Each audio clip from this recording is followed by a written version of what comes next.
This is James Hake. This is the Hake Report. We are live on D-Live, Facebook, Periscope, Trovo, YouTube. Twitch should be connecting shortly. The live audio feed as well, which is TalkStream Live, also on JLP Live. Very nice. Thank you, Jesse Lee Peterson. It is 9:03 a.m. U.S. Pacific Daylight Time, Thursday, April 1st. April Fools, it's not March. April 1st, 2021, first Thursday of the month. 7 p.m. at Bond. Make sure you come on out, guys. And by guys, I mean males, biological males. For the men's forum, men's forums are excellent. Always. You never regret it. And someone is translucent. If someone is translucent, then they can't be white. I think they can, because polar bears, I heard that their polar bear's fur is actually transparent, like straws. But yet, I need to do more explosions. But yet, they appear white, even though their skin is like black, I heard. Anyway. I have a little bit of hand-picked music for you. This one is a bit of a harsher number. This is Frodus. Again. Yeah. Play it loud. This is the Year of the Hex, and it does sound devilish, but it's Christian. So.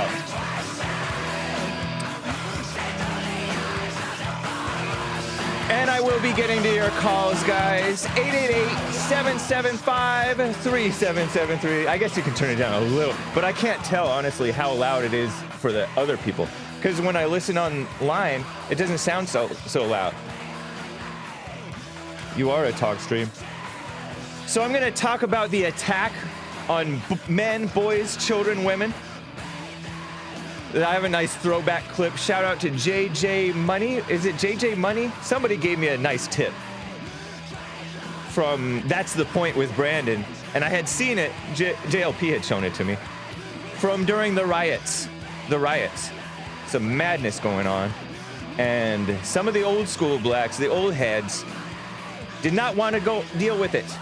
This is Christian. LM B word. Oh, this is Christian. I like the music, Hake, says JS. That's right, this is white music. Loud noises. This is Frodus. Frodus is playing.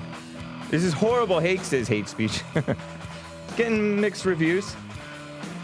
What does Skip say about it? He's the only one who matters. Oh, Lord, Hake and his music. With the cringes. Yeah, no, this is a song about greed, basically.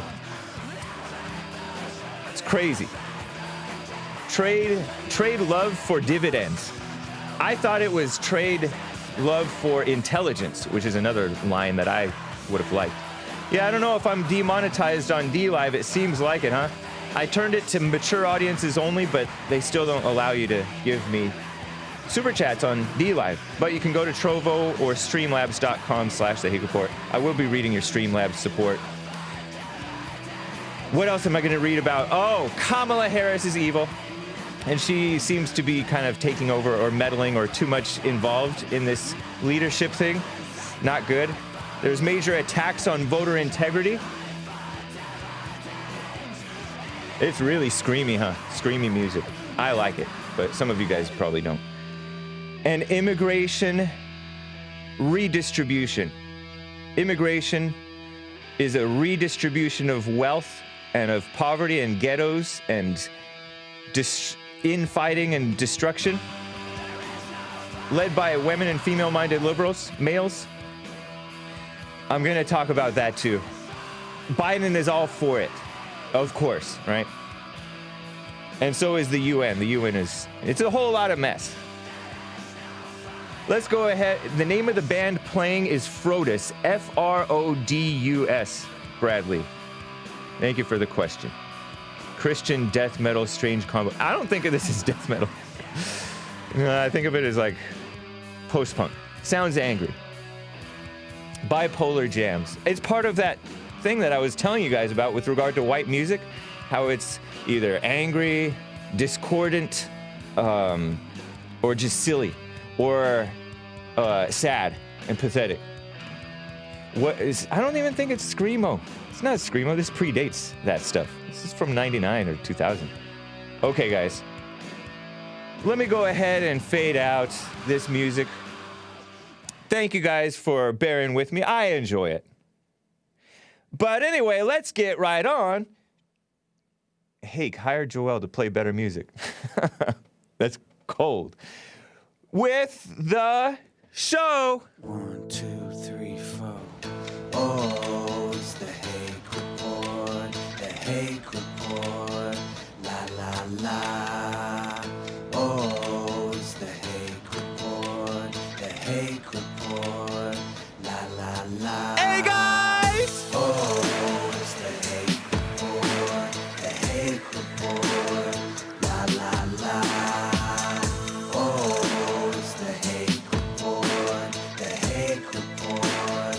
La la la. So, how are you all doing? I am fine. Somebody says there is Christian black metal Hake. I know, is that the stuff that's from Norway or something like that? Like Extol?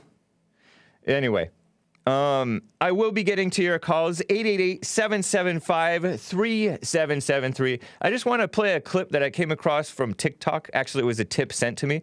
Thank you guys for the Twitter DMs. If you DM James Anton Hake, I'm more likely to see it. Whatever. But this was from a foreign country, probably the UK. Schoolboys, and you may have even seen or heard about this on the Jesse Lee Peterson show. Schoolboys forced to apologize to girls at an assembly, and it's so... You look at these boys, they're like young. They like barely even like girls, if at all. Yet, you know? Listen to this clip 11. It's just a brief clip. It's kind of, it cuts off after 30 seconds or so.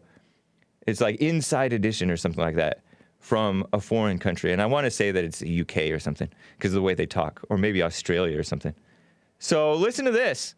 Parents fuming over a high school assembly at which teenage boys were forced to stand up and apologise to female students on behalf of all men for rape and sexual assault. The Education Department admitted the school got it horribly wrong. What about our boys? What about our boys?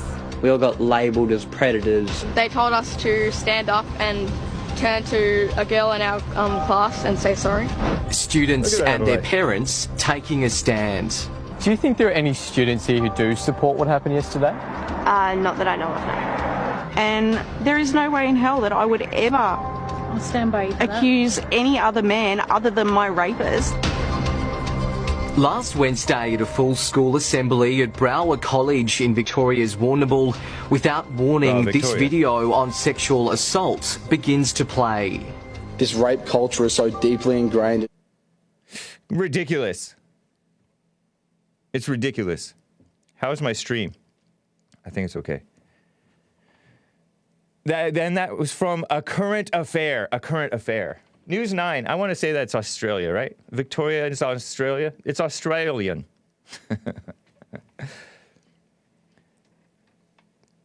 And this, you saw the purple-haired feminist saying, I wouldn't accuse any man other than my rapist. I'm calling her a feminist because she's talking about her rapist and she has purple hair. And she looks like she's a parent. Like a mother. And so even the liberals are saying, oh, this is ridiculous. But the liberals are no different, honestly. And the rhinos who go along with this stuff, or whatever they have over in Australia, they're big talkers. Aussies are Sims or simps. It's a shame. And that's all the Me Too movement was. And it's what they're really doing with spinning the Epstein situation mess. Just an attack on the men. You just you'll notice that when you look at how the women... I like purple hair, says Winter Rains. You'll notice that when you hear the Epstein's supposed victims talking about the men and want to protect the girls, but they're runaways with bad parents, It's terrible. What a mess. I have some callers who want to talk about... Well, Skip is on the line, actually, wants to talk about the Korean woman who was attacked. Hang tight, Skip, and my second favorite caller is also on the line with whatever I'm talking about, whatever that means. Here's another throwback. I got a shout out to JJ Money. Is it JJ Money? Whites only, says a black guy. I saw this back probably in July when it went viral of last year. And as you well know, last year, around summertime, was when the riots and crime were out of control. Robberies and all kinds of stuff. This is from World Star, as in World Star Hip Hop. Chicken Wangs, like Wang, W-A-N-G-S, business owner says he's no longer servicing his people. It's going to be whites only, he said.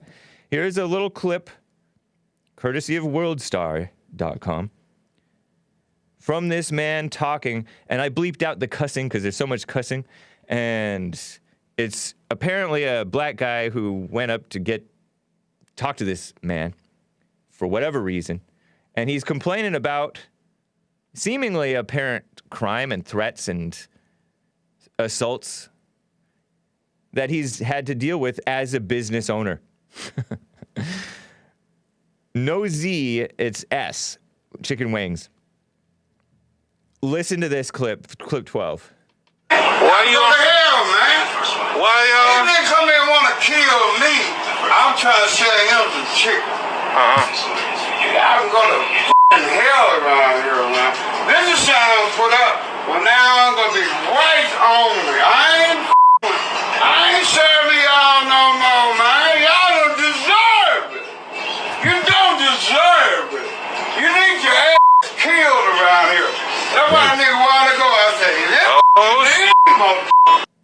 And he pulls out a handgun. Did you catch that? Did you understand what he was saying? He's saying these people trying to kill me and I'm trying to serve them some chicken. Blacks. So entertaining. And then he pulls out a handgun because he said that you guys don't deserve it. And in a sign it says, "We reserve the right to refuse service to anyone for any reason." And you know that this is reason, no mask, no service, and he has a mask hanging off the side of his ear. And That's the Point, the channel called That's the Point with Brandon, who's appeared on the Jesse Lee Peterson show before. He shared it just a couple of days ago. But I looked it up.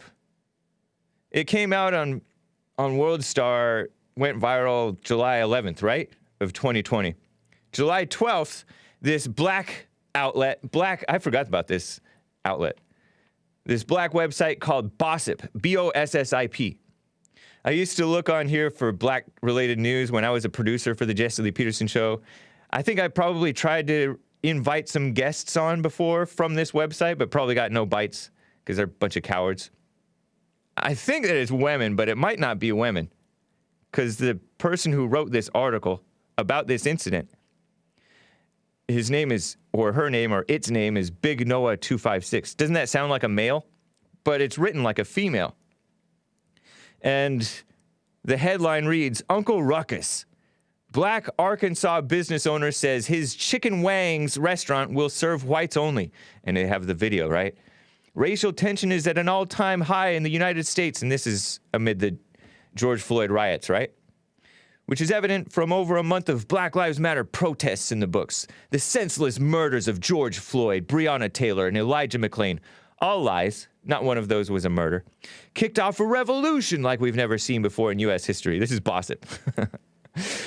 "With racial tensions being the center of conversation, you always have a few black people," and they capitalize black because they're kissing up, "to go against the grain with and say racism doesn't exist, or they spit rhetoric that white Republicans say to gaslight those fighting for equality." Give me a break. Gaslight is when you say, "Oh no, the light's not getting dimmer.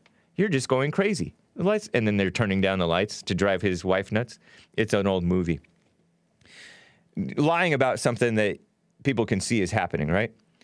One of their favorite things to bring up like clockwork is the classic "what about black on black crime" argument.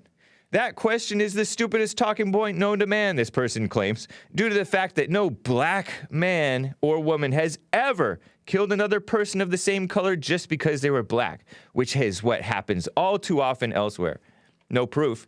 They're just assuming that that's the reason that these blacks are getting killed. And the 3 people that they named were killed because of other things that they had done. Elijah McClain may be the more innocent, but still not very innocent. Elijah McClain, I think he had some type of mental issue, and he was wearing a ski mask, open-faced though, ski mask, and I forget, it was some type of issue where he ended up having a seizure or something. Anyway, they pretend, I thought that this guy's response to what was going on was reasonable, and he's trying to protect himself and his business.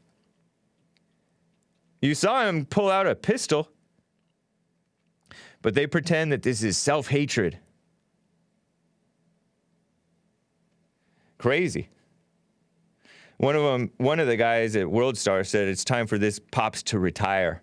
Maybe so, but only because of the violent crime in the community. And that's out of Little Rock, Arkansas, according to Bossip.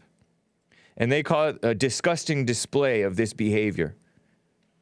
I thought it was, I don't know, I thought it was reasonable. You have any say, you have any opinion on this, Joel Friday? About this whole incident, whether he's... the Wangs? Yeah, chicken Wangs. Yeah, I mean, you pretty much said it. It's he has the right not to serve the black community. I mean, and I know he probably doesn't mean it entirely, right. Everybody, but the point he's trying to make is that, some of I don't know where his business is at. Maybe it's in the hood, but some of these people come in there and he's just trying to do a job and serve them, and they got their attitudes, they got their stuff, and it's putting his business at risk. But not only that, his livelihood. He's paying his bills with these things. So yeah. He's just speaking the truth, but it looks like hate to people who, are the way they are. So it's like, did they not hear him say, they come in and try to kill me? I'm trying to serve them some chicken. Right. He's right. And it looks like it is the hood to me. Right. But Little Rock, Arkansas, that's the capital of Arkansas. But if you see the sign that says serving whites only, then I know. But people like that love not the owner, but the people who he's serving, who he's talking about. They love the drama because it feeds the ego. Right. So that's true. They're gonna use anything they see and as an excuse to justifiably, in their minds, do wrong. So it's so weird though. Like, you would think that they would be on his side. Like, okay, yeah, this is getting out of hand. Right. Because you hear them talk about. They praise that one comedian who says, I like blacks, but I don't like N-words. Right. And they distinguish between the N-words and the decent blacks. Right. And before, people used to be like, yeah, that's true. Like, everybody, even when the comedians would say it, even the black people would agree, to it. Like, yeah, that's true. But now you say that, you canceled. Yeah. even if you're black. That's why it's just crazy. It's female-minded. I think that's what it is. They're just rushing to judgment, and it's the worst judgment you can possibly make. It's not even reasonable. Right. Speaking of bad judgment, real quick, I gotta play this for you. Evil Kamala, and they are all evil. The people behind the scenes are evil too. This is from Revolver. You thought Big Brother was bad? Just wait for Big Sugar. And I guess that's their name for Kamala Harris, who is the so-called vice president. I got this from Breaking 911. This is clip 13, Joel. A reporter asks, what is with this rebranding from the Biden administration to the Biden-Harris administration? Speaking of putting poor judgment people in charge. And Jen Psaki, who is the red-haired female communications spokesman for the White House, answers this question from a black reporter who asked it. Listen to this. And lastly, go ahead. Is there anything to be read into sort of the rebranding of the Biden administration to the Biden and Harris administration? Is it a rebranding? Well, when you look on the website, it's it's Biden Harris, and that's not been necessarily the norm of the past. Is there any message being sent by that, or what's meant to be, what can be extrapolated from I would take from it that Vice President Harris is an important partner. She's the first in the room, the last in the room on most occasions. If she's in town and not traveling around the country, it's a reflection of the important role that she will play moving forward. That's gross. No thanks. And just a reminder of what Kamala Harris is like. She's not a leader. She's an utter phony. All the people who love her only love her because she's black. So-called black. And I can think of only one person who loves her. And I think they use partner. She's below the president. That's true. Imagine if Trump put Trump-Pence, the Trump-Pence administration. That's weird. And then called each other partners. Yeah. I know. My partner. Listen to this clip from October of this past year. CBS's Norah O'Donnell, who's a liberal reporter woman. She's interviewing Kamala Harris on her liberal record, leftists. And she's such a phony about it. Listen to this. You're considered the most liberal United States senator. Somebody said that, and it actually was Mike Pence on the debate stage. But yeah, well, actually, the nonpartisan GovTrack has rated you as the most liberal senator. What a weirdo. And the reporter is being friendly. The reporter is kind of like smiling. And people think of this as a good thing. But it's not, and she knows that it's not. So she's like playing it off, trying to play it off.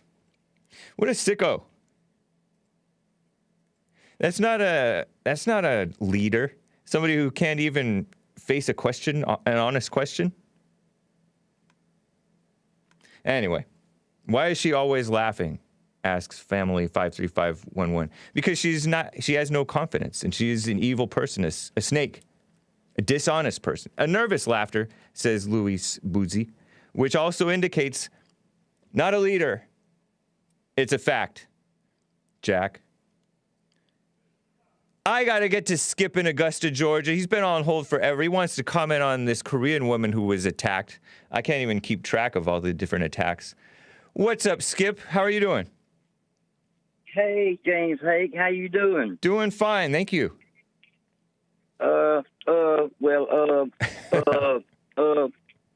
I don't know how Chris got us confused, but this is really Art from Ohio. Oh, man, that's cold.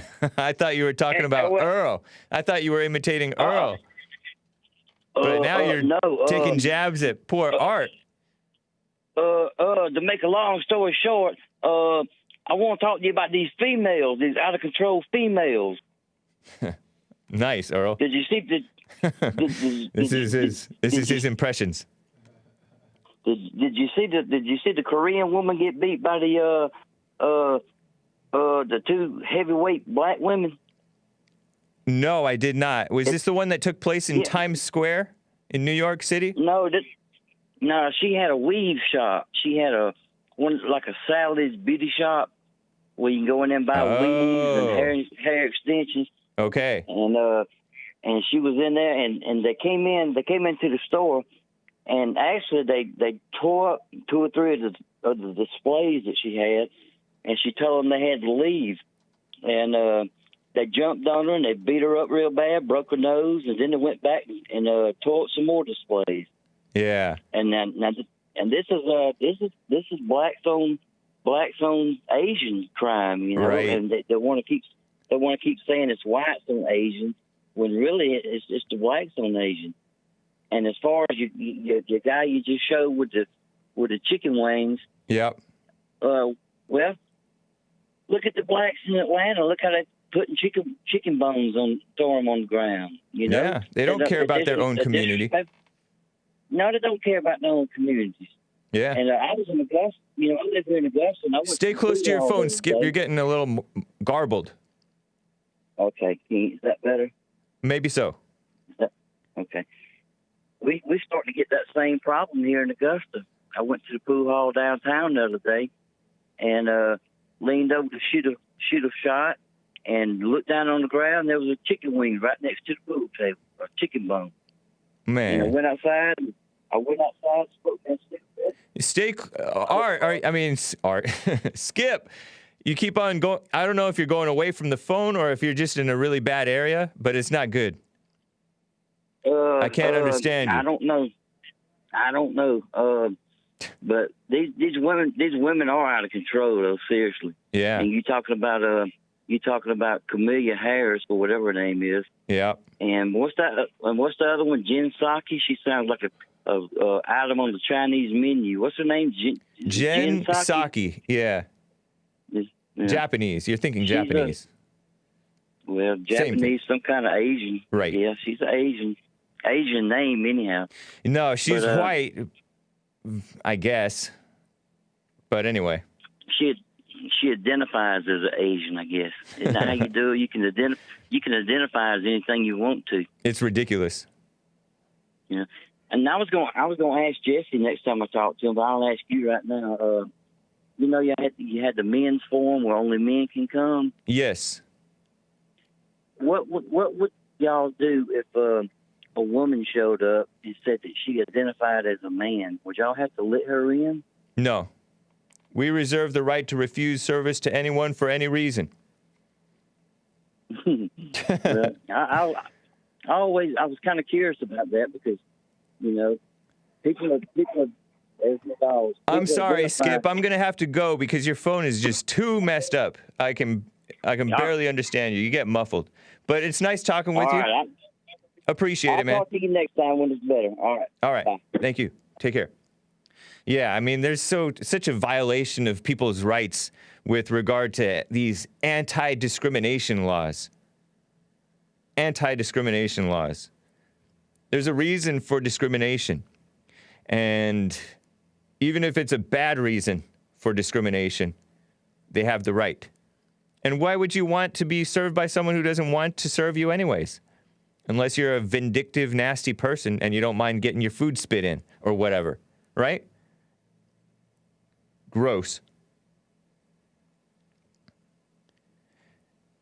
I gotta get to my second favorite caller, Earl. It's 9:30 right now. We'll see how long I go this time. It was under 9 minutes last time. How you doing, Earl? How you doing? Doing fine. Thank you. Hola, buenos dias. Hey. Since I'm on the timer. And I said it again because I know that it messes with your head now. No, you said it because that's what you do. Are the callers coming in loud enough for you guys? Press 1 if the volume's great, 2 if it's too loud, 3 if too quiet. Thank you, guys. Go on, Earl. Yeah, but to get to matters, Rick in Virginia, I have nothing personal against him. I just noticed that he makes a point of railing on black folks. Right. I've noticed that. I've noticed that too. But others, but not himself. But I challenge him. He challenged me that he, a little louder if you can. Some people are saying 3. Thanks. Go on, Earl. I didn't mean to interrupt, but I did. Yeah. Yeah, he challenged me that I don't do enough research. I challenge my research. If he can prove me wrong in the things I say, I welcome the challenge. But that's his point. But my point to him is he rails on Roland Martin, but his boy Brandon Tatum threw down the challenge that he'd debate anybody, liberal or anybody, and so forth. He threw the gauntlet down. Roland Martin took it up, and he can't get Brandon Tatum to save his life, to confront him. to meet him on that challenge. Maybe because Brandon Tatum is too big, and Roland Martin, in terms of his platform, and Roland Martin is just a little guy now. I don't know. I don't know, man. Anyways, I think that's just like speculation that you just come up with whatever popped in your head just a minute. Yeah, I mean, who knows why or why not? But because he can't. He doesn't have he's just a grifter. He's just a user. Okay, whatever. He's playing on white folks to make money. And Roland Martin is playing on black folks to make money. But at least he supports black folks. Not just true. Like you support white Utterly folks. False. Utterly false. And you support white folks. You're a total liar. Brandon Tatum is a pretty genuine guy. You support I happen to white know. folks. I don't care when you get to. Be quiet. Brandon Shut Tatum. up. Shut up. I put him on hold. Brandon Tatum has appeared on the Jesse Lee Peterson show, and he's appeared on some men's conferences and things, and I've seen him grow a little bit and improve on his own life and be a pretty genuine guy generally. And yeah, I've seen him get caught up emotionally and things like that. But he basically cares about everybody. He loves everybody. Not so with Roland Martin. He's a phony. He's an emotional phony. Kind of like Earl, honestly. But anyways, I'm not really interested in this mess that you're bringing up, Earl. So, but that's your criticism of Rick. Fine. So what did you really want to talk about? No. You got 1 more minute. I don't care. Okay. The point is, you like to put your little 2 cents in, and don't want anybody let anybody have their say, and so forth. I give you plenty of say. No, you don't. Yes, You're trying to cut me off. You made that baloney statement about how you love Brandon and so forth. So what? You entitled to your opinion. I didn't say I love him. I said that he's a genuine but guy. I'm saying you're always blowing. All right, I gotta go. Nice talking with you, Earl. What a mess. Are you happy? I think that was 5 minutes. Blazing Hogs said something like, "Hey, keep it short or I'm out." What? What? Where's your patience? But he's not talking about anything. He's just a bunch of mess. Ego battles. Threw down the gauntlet. Roland Martin, if you're not familiar, he is a fat guy who's been a liberal for a long time, a talker on the... I think he used to host TV One, something like that. I don't know. Host a show on some black, smaller channel. And he hates, I think to this day, Jesse Lee Peterson. Just a blind person. And his wife is a preacher woman. There he is. And if you tweet at him, it's likely that you can get a response sometimes. Because he's an emotional, angry, egotistical person. An utter phony, just like basically all liberals, and yes, most conservatives, I would say. All liberals are evil, and so are most conservatives. But we got to overcome that stuff. Let me talk with a sensible young man, Zach in Columbus, Ohio. How are you doing, Zach? What's up, James? How do I sound? You sound fine, thank you. Okay, perfect. I didn't know if maybe I sounded like stiff, because sometimes my phone goes in and out. Yeah. I wanted to talk about the first thing that happened with the whole making the kids stand up for the sexual assault and all that. Yeah. I mean, that was absolutely ridiculous. It sounds like something my school would do, to be honest. Those boys looked 13 or less, or 15 or less, or 16 or less. They barely started like girls. White kids. Maybe they were younger. Yeah, white kids too. And white kids are the least likely to get into that madness. Exactly. And it's and like, Asians. It's kind of upsetting to see that, like, knowing that those kids didn't do anything, but yet the school made them get up and apologize to this girl, especially in an assembly. At an assembly, the whole school was there. Yeah. It reminds me of years ago, 20 25, maybe close to 30 years ago, there was this men's movement, Christian men trying to be men again, in America called Promise Keepers. And at one event, I heard about this. JLP probably knows more about it than I do. They had the white men stand up and turn around and apologize to the black men who were there for slavery and past racism or something like that. It's nothing to do with them. And second of all, it wasn't even wrong. They should be glad for slavery that they're here in America, right? And it's just so evil. And that's a Christian organization. It's no wonder Christians took such a decline. It was probably some of the people from the black church that made them do it. Maybe so.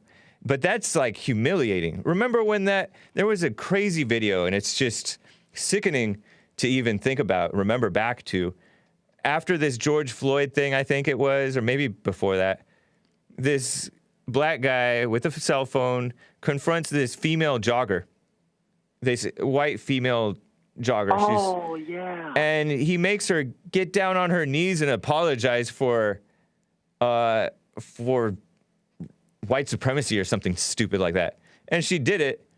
Who knows, like, if she's, like, what she's thinking that this guy might do. But she's complying, right? And maybe she is a liberal who agrees with the madness. But it's just so evil and degrading, and just, if you were black, you wouldn't even want that. If you're a black sensible person. Yep. Yeah, by the way, Joel says, nah, I don't see Tatum being afraid of that goofy guy, of anybody, really. Referring to this fat guy who wants to, what's his name again? Roland Martin. Keyword Roland. Nah, I'm playing around. Roland Martin. I don't think I've ever heard of him before. Yeah, he's that older, he's kind of a has-been now. He's kind of past his prime.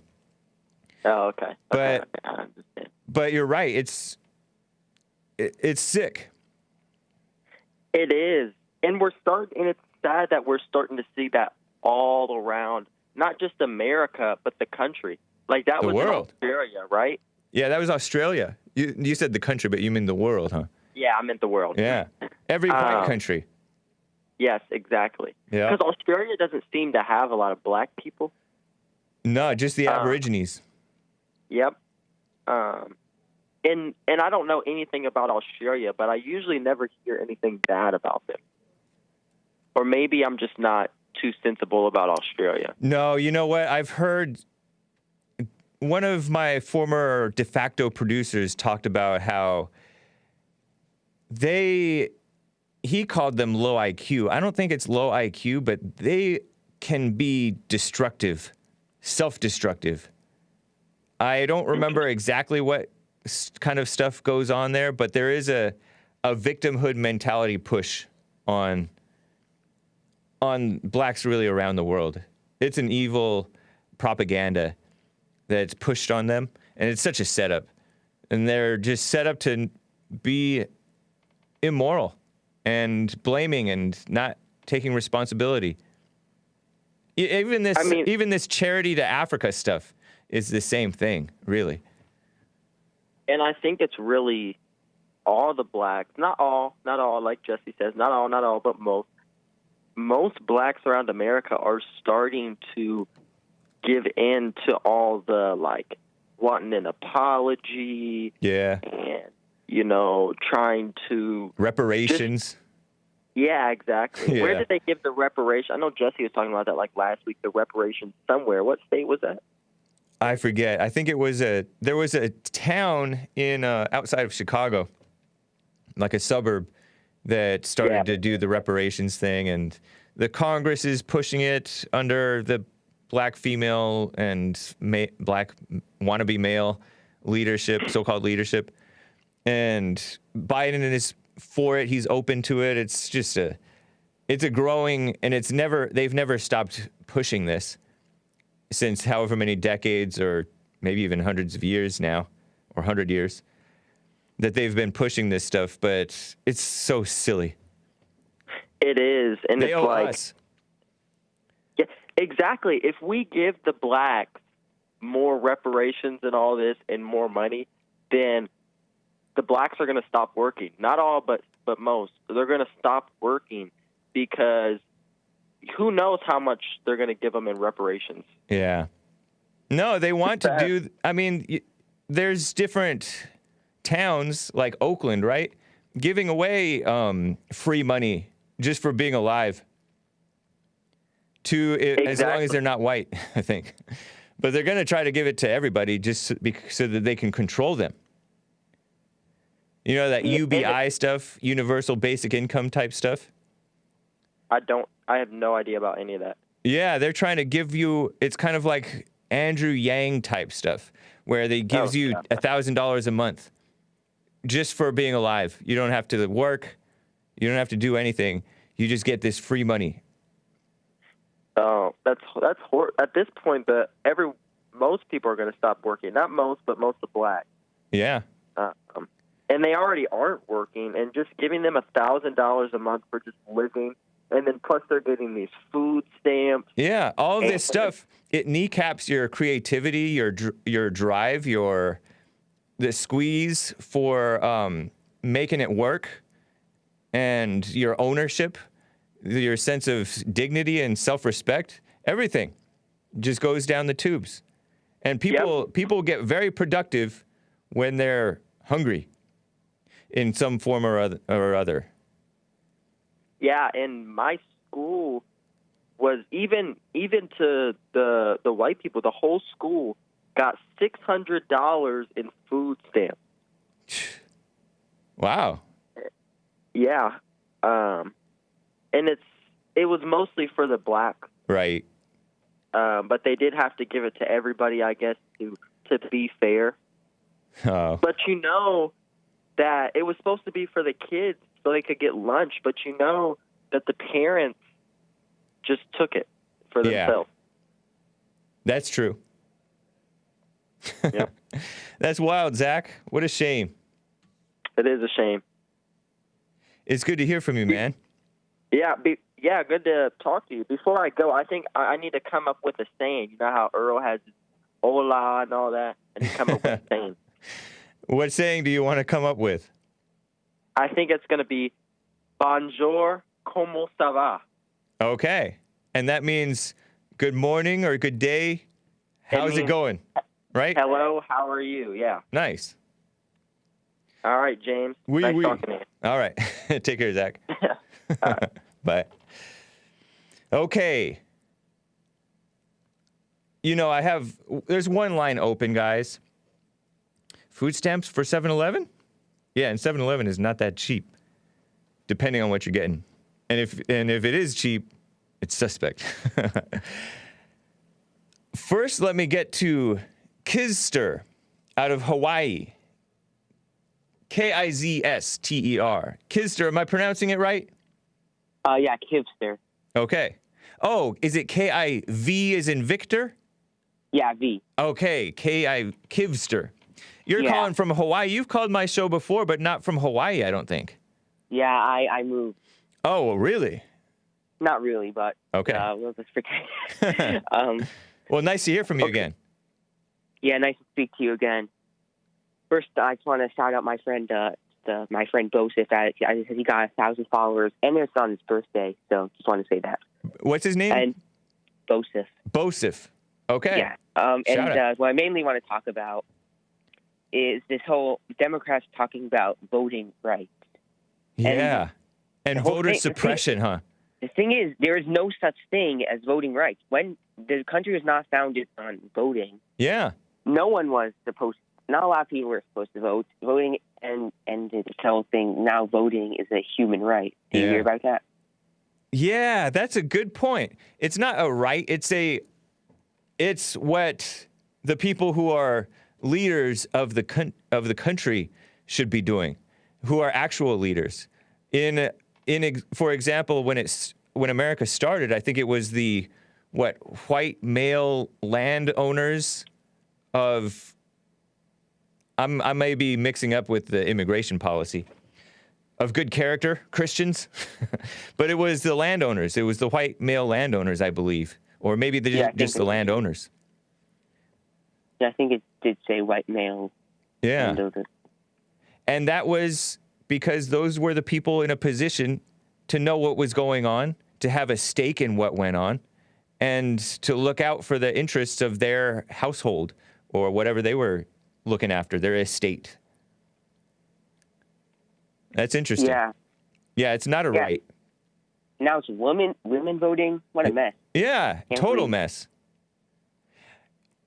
You know, I got into this argument with this girl on Twitter who said, well, until the, 60s or something like that. No, until Reagan came around, men were mostly Democrat and women were mostly Republican.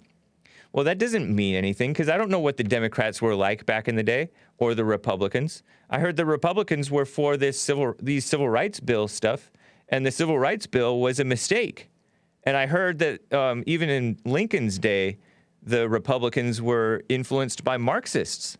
So I don't know it's kind of a meaningless statement for that girl to say that. And you're right. So I agree with you. It's not a right to vote. I mean, mainly the party thing's mostly useless. Yeah. Now it's based. I mean, now I guess people would say the Republicans are the conservatives or something. Yeah. But it's pretty useless. It really is. That's true. Mainly matters if what your ideology is, not if you're a Republican or a Democrat. And whether you stand up for what's right under pressure, which no Republican today basically does, except for Trump to an extent. And Paul Gosar. Yeah, and Paul Gosar and this guy who's not a politician, but he's a judge, Justice Clarence Thomas. Aside from that, I don't know if there's anybody who's really solid and trustworthy in the government. Yeah. Yeah, we have to get more better people in the government. Nothing will change. Yeah, we definitely have to build up men to be men again, and then they'll have the natural authority again, I think. Yeah. Even a small minority. Do you ever watch the Church with Jesse Lee Peterson episodes? I don't really tune into that. I mean, I probably should watch them, but when you get a chance. Yeah, when you get a chance. Last night, we premiered a Bond Sunday service throwback from 2012 about how liberal women are creating a shameless society. And it's not just the women, it's the men who are cowardly and caving to the women. He gave an example of black preachers. Years ago, not that many years ago, black preachers and blacks in general, Christians, would not go for abortion. They didn't outwardly support abortion or same-sex marriage. But now, more and more black preachers, or even as of 2012, more and more black preachers were caving to that. And that's partly because of their wives, who were liberals. They're educated, meaning indoctrinated.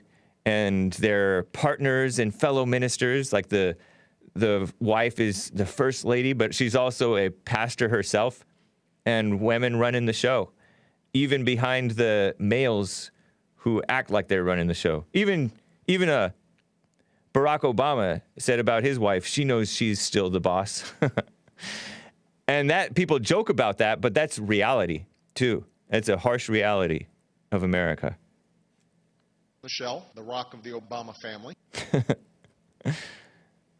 Yeah, I appreciate it, Kivster. How old are you, if you don't mind my asking? I forget. I like a teenager. Nice. Cool. I'm a Zoomer. Right on. Zoomers, rise up for what's right. Zoomers are the future. Yeah. Hopefully I live forever like JLP. I started to eat my vegetables and exercise a little bit again. We'll see. Can we get a round of applause? Anyway, it's good to hear from you, Kivster. Anything else? No. Thank you for the call. Yeah, thank you. Are you really in Hawaii? Is it really just almost 7 a.m. over there? I'm not actually in Hawaii, but okay. Hawaii's might be a good place to live. Okay. Well, call again, Kivster. Appreciate you. Thank you. Take care, man. Thank you. Thank you, James. Yeah. Bye. Bye. Kraig in Illinois wants to bring some truth to this Roland Martin situation. Kraig, it's good to hear from you. Long time no hear. Hey, Mr. Hake, how you doing, sir? Doing well. All right, man. Thanks for accepting my call. But yeah, man, I watched this guy's video, Roland Martin, and you know, he's a manipulator. He talks bad about white folks, and he has a lot of hatred in his heart. And I don't understand how the general of the peanut gallery, Earl, you know, kind of like cherished this guy like he's right. No, he's a devil. Yeah. Just like all the other rest of these race hustlers. They're all devils. Yeah. You know, they're very anti-God, but they call themselves reverends and all this stuff, but they're all devils. That's so true. That's what it is. Nothing You know, Christian about Al Sharpton or Jesse Jackson or any of those people. No, nothing. It's just promoting hate to brainwash black folks and manipulate them. And if there was a point where it came down to Brandon Tatum, which I like the guy. Brandon's cool, man. I will put my money on Brandon Tatum to win that debate. With, I know. Yeah. with Roland Martin. So, all you have to do is be honest, and that's what he is. Yeah. You don't have to even know that much. They don't like that you know, good-minded black folks like myself are, you know, seeing it now and realize that we've been lied to.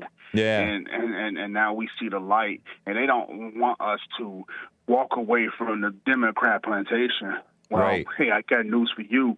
You know, I'm never following that again, and I will never vote Democrat again because I see how they are. I mean, look who we got in office right now. It's terrible.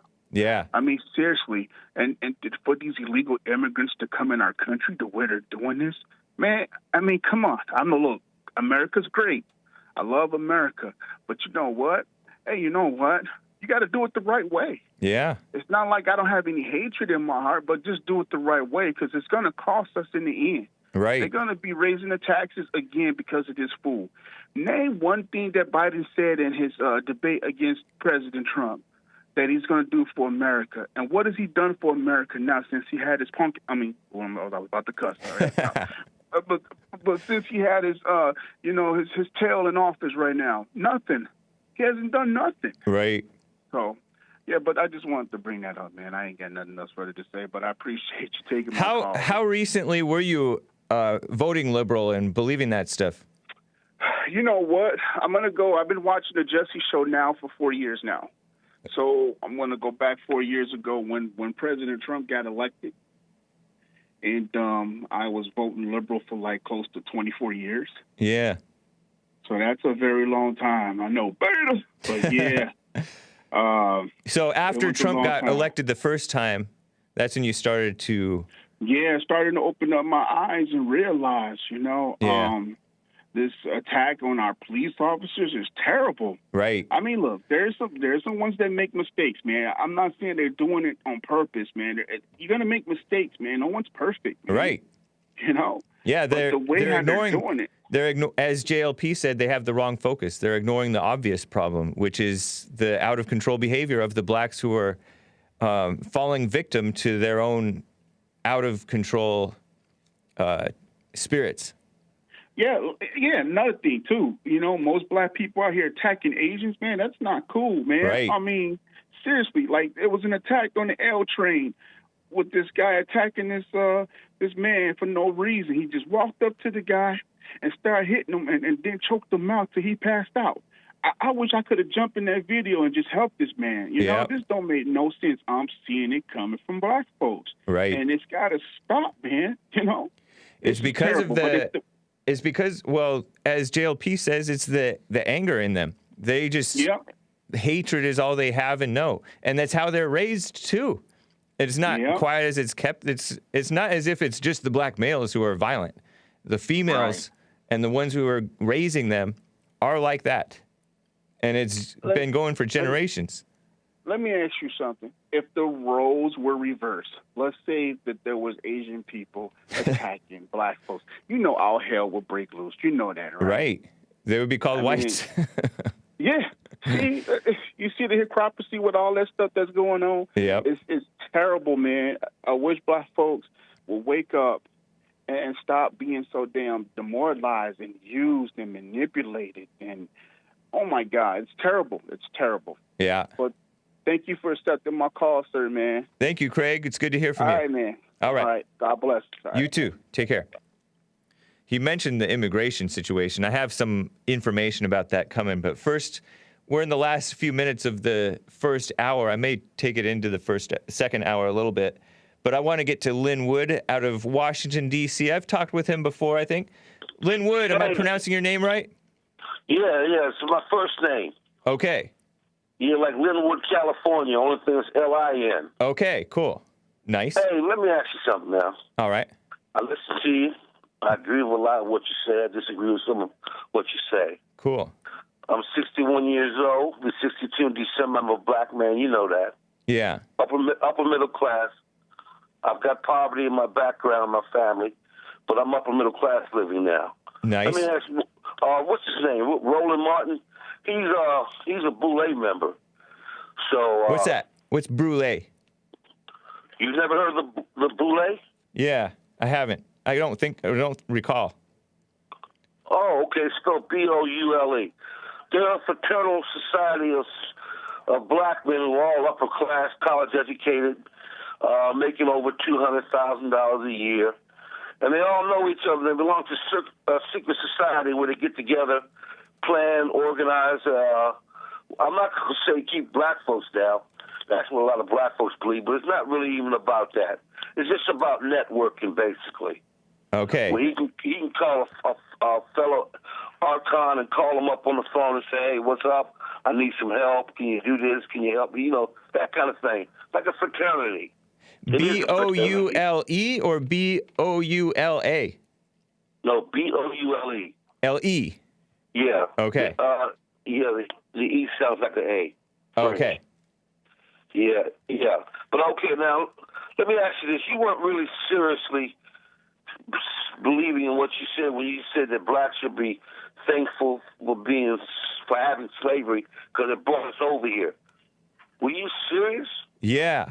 Aren't you happy? Are you happy to be in America? Oh, I love America. I'm glad to be here. And do you have slavery in your past? In your ancestry? Were any of your ancestors slaves? Yes. And aren't you grateful to them that to them and to the slave owners and whoever made that happen, or grateful that happened, that you may be here in this country? No. Why not? I'm not grateful. Look, man, I wish I had the free choice to come over here. Like some people have, not everybody. Do you think that you would have had the sense or the opportunity? Do I wish? I'm sorry, say it again. You said that you wish you had the free choice to come over here, but that sounds just like ego. Who cares? Slow down. Yeah. So you're not a psychologist. You're not a psychiatrist. You can throw that ego out. I know ego's a bad word right now. Right. Right. But it is. If you think about it, that's just your pride. Let me throw out ego. Let me use pride. You know what you're really saying, Mr. Hake? The paradoxical effects sometimes are unintended consequences. Sometimes they can be good, sometimes they can be bad. Yeah. When you have laws passed down. Now, the unintended consequence of slavery was it brought people over here, number one. Number two, the white men never thought we would get to where we are today. I don't know. They probably didn't think about that. No, that's what I'm saying. The way we are today is unattended. They didn't intend for us to make it as far as that we had. Oh, come on. But eventually, we opened up the gates for you guys to be thriving. And in fact, we kind of opened the gates to do what now? For you guys to be thriving. Thriving? Thrive. Do well. Be successful. Yes, that's true. Yeah. And then, anyways, you said that you would rather that you came here of your own free will. Yes. Or that your ancestors came here of your own free will. But that's not how life works. Some of the best things in our lives are not from our own thinking. I understand that. The stuff that people like about my show, the Hey Guys and stuff like that, that's just stuff that I didn't even think of. It just came out. And Jesse Lee Peterson gave me this show. I didn't build this show on my own, right? He said, hey, you want to have the show? This opportunity was given to me. So you guys were given the opportunity to be here in America. Be grateful, right? Regardless, whether you had this sense to be like, I want to go to America, or whether you were dragged here. And it's not even you, it's the ancestors. Our people have to fight every damn time to get something in this country, just about. And when we do achieve on our Hold own, on, man. it's destroyed. Come on, Mr. Wait, Hayes. you said your people, meaning black. You're talking about blacks, right? You're identifying with the black. Right. Have to fight for everything that you get in this country. Just about, yes. No, man. In the past. If anything, in the past, yes. But that's how it was for everybody. It's easier today, somewhat. Yeah. You know how to maneuver the system. No, today everybody's spoiled. The whites, the blacks, and especially the blacks, honestly. And We need spoiled. Spoiled. We need spoiled. When you look at people today, most people are spoiled. Especially the blacks. What about poor whites? Them too. I mean, them too. Okay, Yeah. let's talk about your people. Listen. Let's talk about your people too now. I know, but we're talking about whether blacks should be thankful for slavery. And I said no. And I said yes. Should poor white folks be thankful for being poor? I mean, they're still But white. you're not in slavery now, so yeah. I mean, you should be as a Christian. If you're a Christian, right? Well, slavery died out because of machinery. Huh? Slavery died out around the world because of machinery. Yeah, it was dying out anyway. It wasn't. That's what I said, yeah. We didn't have to fight a war over it. We fought a war over keeping the country together.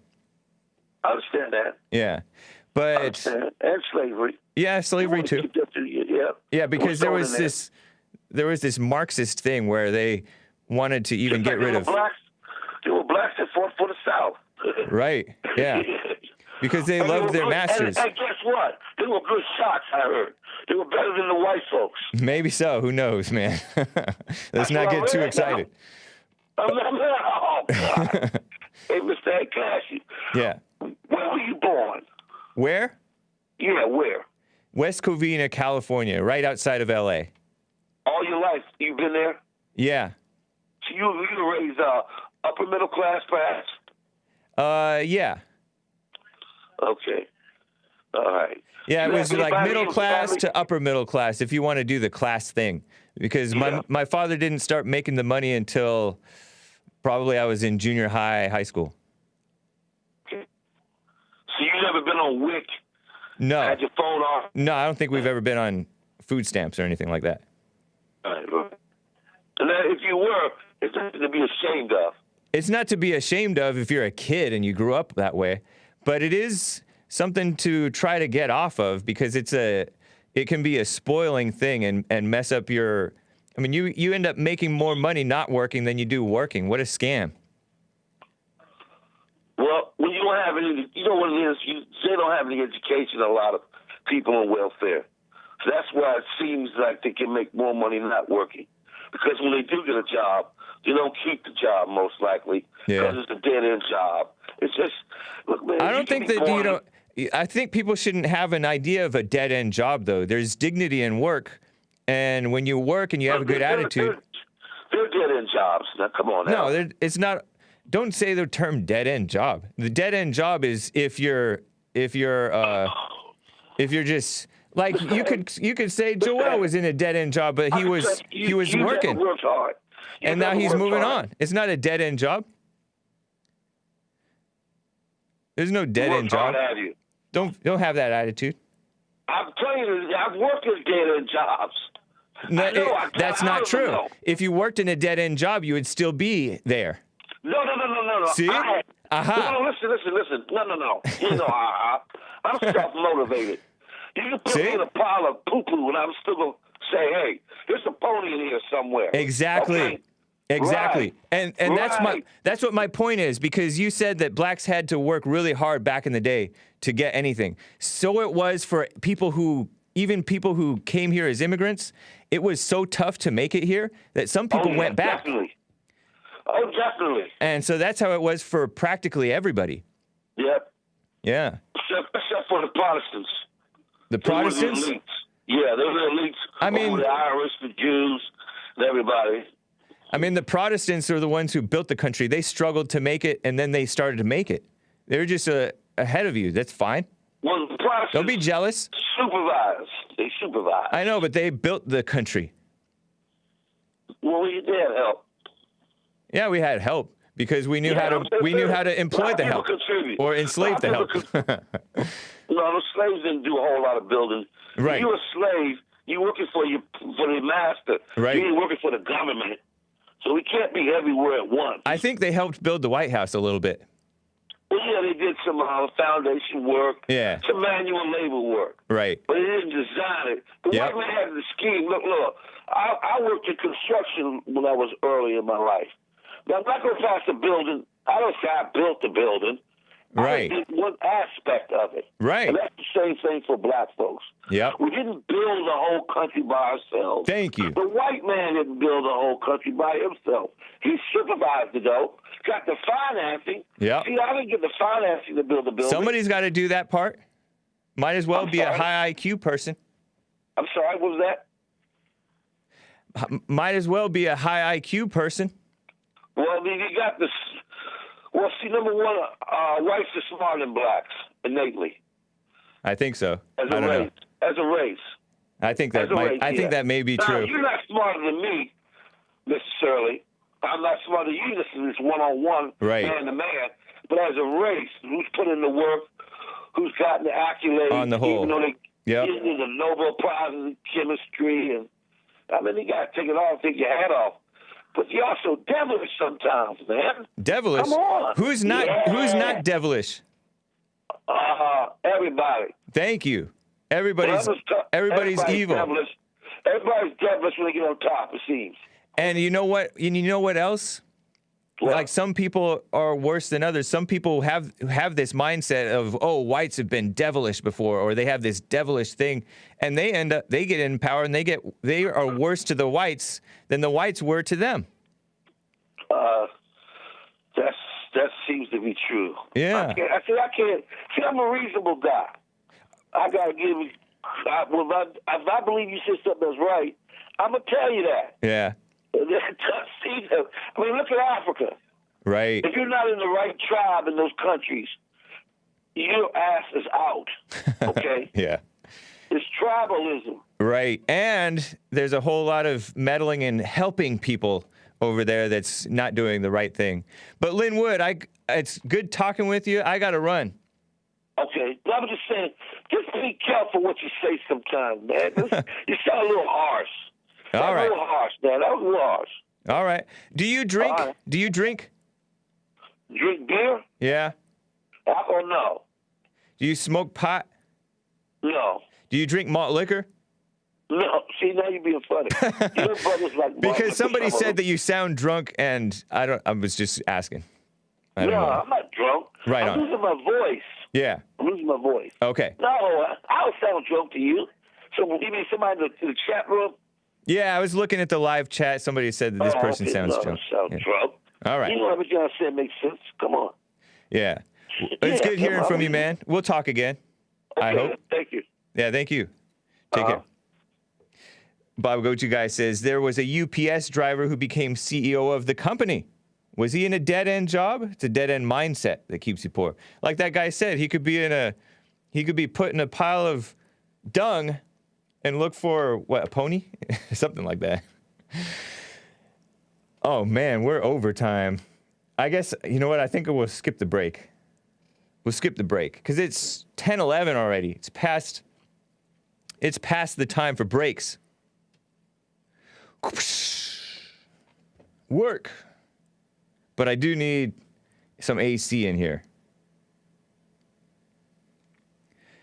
Let me get to Dawn, a first-time caller in South Carolina, and then Hugh from New York. You're coming up next, Dawn, Hugh. But Dawn, what's up? Hey, what's up, buddy? Not much. How about you? I got to tell you, man, happy to be on the air with you. I'm happy for what you're saying. I just wanted to say that, you know, my friends, we all kind of agree. It's like if you're a sane person if you have sane, traditionalist, God forbid, Christian values, you're not allowed to have a voice anymore. Yeah. And, you know, it feels like everywhere I go now, granted, yeah, I live in South Carolina. It's different here. But it almost seems like the rare people that I know that are ultra-libs around here, it's like they are on a completely different, it's like they're insane, but to them, I'm insane. Yeah. And it's like, I don't feel like people have ever been so divided, you know? It's just crazy. It's like we see black as white, they see white as black, and it's just opposite land. Yep. You know, it's very discouraging. And I see what you're doing, and like courageously. And, you know, I'm happy for you, man. I'm really happy that you've established a platform and grown, and it's a good thing, man. I just wanted to let you know that I like what you're doing. Appreciate that. And you're not alone. I mean, the fact of the matter is the insane people, they're not the majority. They just have the biggest megaphone. Right. They're just the ones that are permitted to spread their insanity on all the big tech platforms. Yeah. And that's all it is. Yeah, and they're never going to too big, they'd shut you down. They're never going to be able to stamp out the truth. Never will. As much as they Never try, will. they can't. And we have to just stand on the truth. You're right. They are. It's like they're in a completely different world, and it's not that they're silenced. They're removed from the government. Look at what they did to President Trump and Congressman Steve King, and then they tried to do it to that lady. What's her name? Marjorie Taylor Greene, who's like anyone trying. That doesn't follow lockstep. It's just like if a gay man goes to a gay pride parade and he's wanting to support the Second Amendment, well, he might as well be a Nazi. Yeah. You know, and you got to be 110% with them, or you're out the club. Yeah. And I don't understand how they just go along with it. I just don't understand how people can be so, you know, someone said on Jesse's show about, you know, his guest, the collective versus the individual. That really is what it's all about. Right. And the collectivism is so cancerous at this point. It's just insane. But I just want to let you know, man, you're definitely not alone. You know, people think like you all over the country, but unfortunately most of us have to go to work instead of, you know, protest. So yeah. Well, I respect that, and I appreciate that, Don. It's good to hear from you from South Carolina. Yeah. Yes, sir. I'll call again. Take care now. All right. You too. The beautiful South. Gays shouldn't be allowed to own guns. Yeah, I mean, it's kind of a mental health issue, right? And suicide amongst the LGBT is pretty high, and that the gun deaths, so-called gun deaths, are, what are they, a third of suicide? A third of the gun deaths are suicides, or maybe more than that. I heard 30%, but maybe it's 30% are the murders. I could be wrong. It's a big mess. The beautiful South, intimidation, ruling the people. You know, this voter integrity thing. Before I get to Hugh, hang tight, Hugh. I'm coming to you next. CNN is so evil because I keep on reading CNN news, right? For Hake News segments, whatever. But the ACLU, I read about them. The NAACP, Un-American Civil Liberties Union, the National Association Against Colored People, and the SPLC, communists from the very founding. It was never a noble civil rights or anti-racism organization. I mean, anti-racism in itself is ignoble. It's evil because it's pretending that there's a problem that there isn't. Anyway, they are pushing this evil attack on Georgia's voting laws, speaking of the beautiful South, and huge corporations are caving already. There's a guy who's CEO of Coca-Cola, and he's British. He's not even American, and he's talking about this Georgia law is unacceptable. You're unacceptable. I don't know. It's a big mess. So these corporations are caving to the boycotts. I don't know what this governor is going to do, Brian Kemp, because this voter integrity law, it probably doesn't even go far enough, honestly. You know what I mean? The state of Georgia is trying to limit the ballot drop boxes, saying, politician staffers can't be handing out water electioneering in the voting line, and all kinds of stuff like that, right? Limit the early voting, all that stuff. But these rhino governors and politicians, too often, they cave. I remember there was a SB 1070 in Arizona, and we had a female governor of Arizona, a Republican, and she was a pretty tough lady. I remember she stuck her finger in the face of Barack Obama one time when he flew over to her state. She was all right for a woman, right? But these people cave to pressure, and the politicians do too. Look at the election. That's how the election left a big question mark in a lot of our heads. Am I right? Yeah. So what will Brian Kemp do, who's the governor of Georgia? I don't know.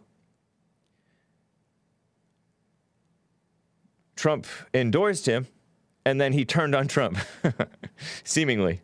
We'll see what happens. Let me get to Hugh in New York. Wants to comment on this boys and men crisis. What's up, Hugh? It's good to hear from you. Hey, great to talk to you again. Yeah, nice. I know that you're... Speak up for me, Hugh. It's coming in kind of quiet. I'm sorry. Let me try this.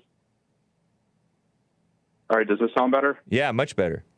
All right, great. Yeah, I just wanted to touch in because you were kind of touching on the situation with, the crisis that's going on with the boys and the men today.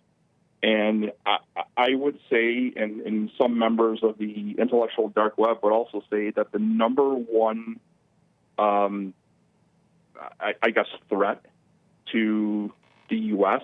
and even other parts of the world is the lack of fathers in the home and what that's doing in the feminization of small boys and stuff like that, and how young kids are lagging behind in school, and the teachers are treating the boys differently than they do the girls and stuff like that, because most of the teachers are female. Yep. And what is happening, but I mean, it is clearly the worst threat to our society. Right now, they just ran the new census report, and the number now has jumped up between 76 to 78% for fatherless homes in the Black community. So, I mean, yeah, it's a big problem, and we're teaching boys to be women at a young age, to be girls, and at the same time we're turning on and we're masculizing. I don't know if I'm saying that right. We're masculizing females. Oh yeah. No, it's so ridiculous. And it's not just the female teachers; it is them too. But even the male teachers nowadays have a double standard for boys versus girls, men versus women. They have a feminist spirit. They're like, give all kinds of credence to lies from women and girls. And any time a boy acts like a boy, wild, rambunctious, they put him on Ritalin and different things like that. And they try to punish them. It's sick. And yeah, I mean, you're mentioning the Ritalin, and the boys are becoming depressed because the boys can't do boy things, like they can't wrestle with their counterparts. Yeah. And, every now and then, your son's going to get into a fist fight or whatever, and these are all parts of early childhood development, and they're things that are needed. Right. No, and they go way too far with this. It's kind of like the virus, right?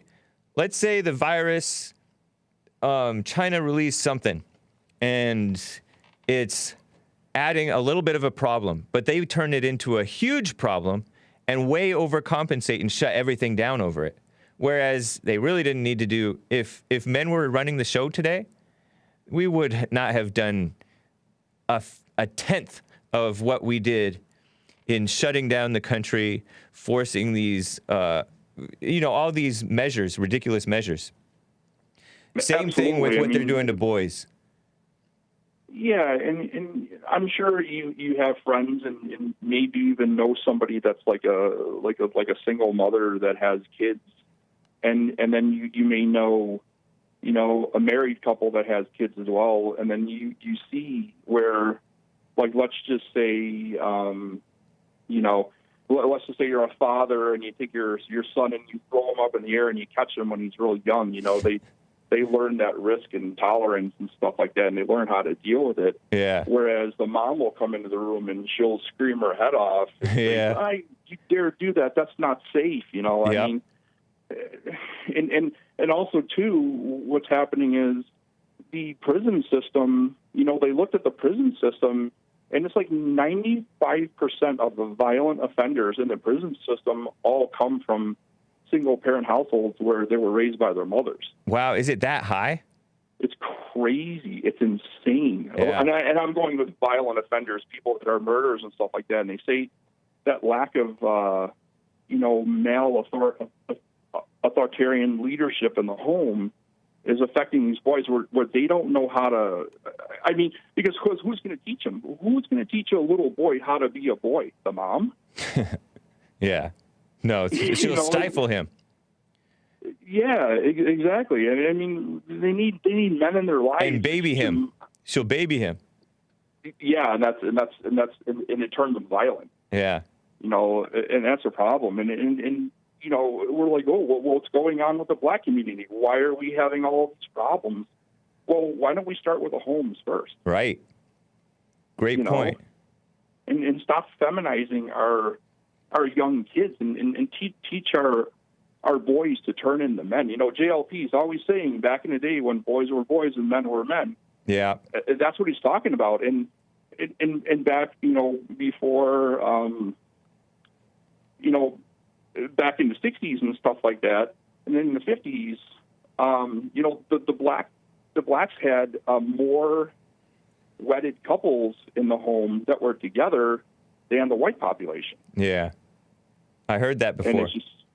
And it's just all went haywire. But yeah, but it's a real problem. And I'll throw this book at you. There's a book called The Boy Crisis. I've heard of that. It might be something. I think we might have interviewed the guy. Who's the author? The Boy Crisis. I'll look it up. We'll look it up. Yeah, John Gray. John Gray. Oh, okay. Farrell. Yeah. Yeah, John Gray and Warren Farrell. Yep. But I think we interviewed Warren Farrell before. He's great. He's he's really concerned about what's going on, and he appeared on the Red Pill, on that documentary, The Red Pill. Yes. Yeah, yes, that's him. Jesse interviewed Cassie J, who made that movie, The Red Pill. She's still honestly kind of a feminist, but she doesn't consider herself a feminist anymore. We've had Warren on more than once. Yeah, that's right. She studied it, right, and then after studying it, she reversed her position. Right. She thought that the MRAs were a bunch of woman haters, but she realized in interviewing all these people that it was actually the feminists who were the man haters, including male feminists. And if anything, the MRAs, the men's rights activists, were, in my opinion, too soft, too pro-woman. It's like too pro-actual equality. What a shame. Anyway, I appreciate it, Hugh. It's good to hear from you. Yeah, it was great to talk to you. Do appreciate it, and look forward to chatting up with you again soon. All right. Sounds good, man. Take care. You have a good one. All right. Bye-bye. All right. Asmodor says, so my ancestors who fought in the American and Texas revolutions didn't have to fight for what they have? Good answer to that thing about blacks had to fight back in the day for what they got. Everybody had to fight. And households with married, healthy parents never used to get food stamps regardless of their income or welfare. Yeah. Just misguided. By the way, I have a couple of super chats to read. Yeah, D Live is not allowing me to receive super chats. I guess I'm too edgy or something. Who knows? Sixto Re-Whited gave a super chat and said, Joel Friday, he here. But come Joel Monday, he gone. Jor-El, he black. You will be missed, brother. Best of luck with the prancing business. Come on. That's Lin Yen Chin-esque. Hake, I'm making up for some accidental chargebacks last week. Don't spend it all at once. Thank you, Sixto Rewhited. Appreciate that. That's cool. Jib Jab. Oh, I already read this one. Said, Jor-El doing us like a black man, just up and leaving. Hot Computer Smell with the super chat on streamlabs.com/The Hake Report says, I'd rather listen to Soul Junk than another minute of Earl's calls. And Soul Junk is, of course, that noisy Christian hip-hop music that I was playing the last few weeks. Let me quickly get to T in Alabama. I haven't heard from T in a while. T, how are you doing? Doing good, man. Doing good. Nice. How about yourself? Doing well as well. Thank you. Okay, good. I want to ask you a question, Jay. Okay. I'm gonna try to be real polite, because you get real sensitive when somebody come at you and want to hang up. So let me try to be as cordial as possible. All right. All right. Just want to ask you something, man. You a white person, right? Yes. Okay. Let me ask you, what makes you white, James? I was born this way. My parents were white, and therefore I'm white. Okay. But they weren't really into the white thing. Therefore, I'm not really into the white thing. So why do you call yourself white? Because I am white. Okay. Have you ever seen the color white? Yeah. And you look that color? And I make white look white. Okay. All right.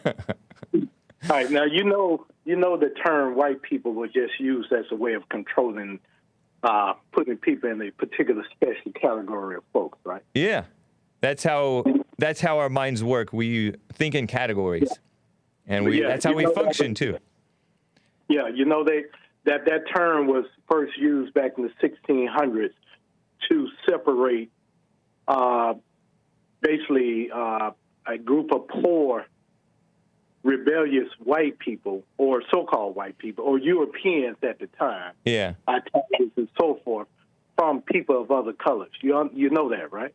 I heard something along those lines. Yeah. But you need to, and for all you so-called white listeners, y'all need to read up on your history in regards to how you sort of became to be termed white people. Because back in the day, America is a whole bunch of different European. Mostly we're English. Mostly we're English, but then we're also like Scottish, which is also English, I guess. Interracial relationships back in that time, James, was very common. Do you know that? It was very common? Yes, very common. Is that because the blacks were living amongst the whites? No, they were just the Africans Indians? and the European females were, like I said. I mean, I know that that's how Mexicans came to be, because the Mexicans and those other people are a bunch of Spaniards mixing with the indigenous folks. Yeah, but my point is this, man. Yeah. Back before this group of elite, very, say, 1%ers of so-called white folks decided to put that term into law, okay? What is your point? What is your point with this? Are you trying to say that it was? My point is, it's a made-up term, like y'all like to use on stuff. Okay. My point is also, the term white people was just simply a term used as control, a mind control, to separate people to keep power. Okay. But what's interesting about this, T, is that I'm not into the white thing. Well, yes, you are. And most whites are not into the white thing. They don't call themselves white. They don't call themselves white. Hold on, T. They don't call themselves white. They call themselves American because they love America and they identify with America. But there's an attack upon white Americans by people that you listen to. And this is the thing. And then we say, okay, we're white. But we're not into the color thing. We're not into the race thing. But you're into, but you, even though you don't call yourself black, I guess, are all into the black thing, and you're all sensitive when I talk about blacks. James, I'm not sensitive at all. Yeah, you are. See, this is one thing you understand about me.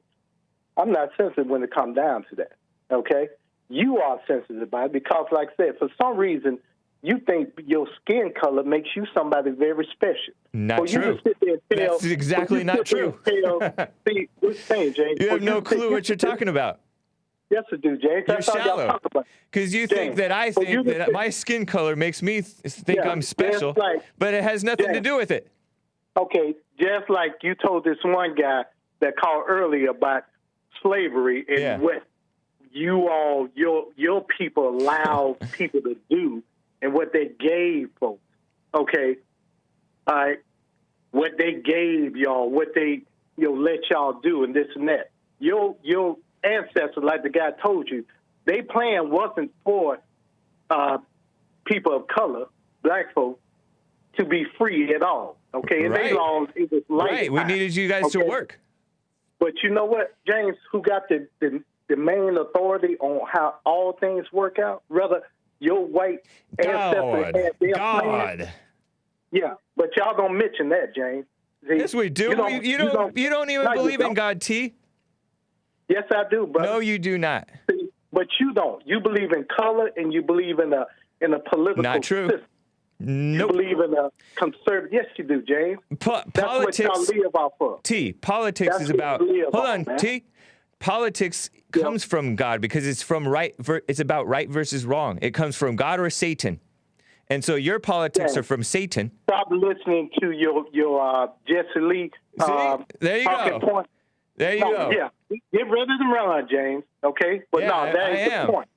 Yeah, I know you are because you know I'm telling the truth, you can't call it. You're banned from the Jesse Lee Peterson show, and you can't help but yourself but to talk about Jesse because Jesse lives rent free in your mind. What that ideology you talk about comes directly from him, man. No, so come off that, man. It's just that he says stuff that's true from God, and I recognize it as true. You know what, James? Because he put the skin color of white folks on this pedestal. You love that. Okay, nope. Your callers. You don't have no clue. That's the only reason they call your show, man, because they get to get on here and call other folks and judge other folks, but yet they want to say they're Christian people, right? No, in fact, but they want to get on your show and judge every single day. Who tells people to look at themselves, to check themselves, but Jesse Lee Peterson? Who else in the with any other platform tells people examine yourselves? Oh, so Jesse name one person. Name one person, T. Name one person. Jesse don't. Yes, he does. For sure. Yes, he does.